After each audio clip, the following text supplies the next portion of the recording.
Emmanuel Macron a exposé sa stratégie de dissuasion nucléaire pour la France et l'Europe lors d'un discours prononcé à Paris devant un parterre de militaires. Le président français a d'abord fait le constat d'un monde déréglé, une époque de profonde rupture où les équilibres stratégiques et militaires sont largement remis en cause. Certains États optent sciemment pour des postures nucléaires opaques, voire agressives, incluant une dimension de chantage ou de recherche du fait accompli. Les équilibres dissuasifs entre puissances sont ainsi devenus plus instables.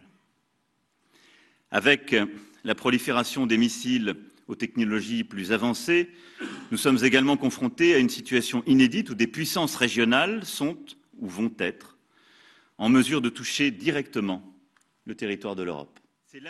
Face à la crise du multilatéralisme et aux évolutions technologiques, le président français invite les Européens à participer pleinement aux futures négociations sur le contrôle des armements et à s'associer à un dialogue stratégique sur le rôle de la dissuasion nucléaire française.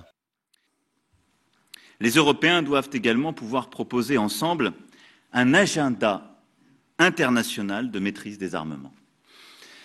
En effet, je l'évoquais à l'instant, la fin du traité sur les forces nucléaires intermédiaires, les incertitudes sur l'avenir du traité New Start, la crise du régime de maîtrise des armes conventionnelles en Europe laissent entrevoir d'ici 2021 la possibilité d'une pure compétition militaire et nucléaire sans contrainte, comme nous n'en avons plus connu depuis la fin des années 1960.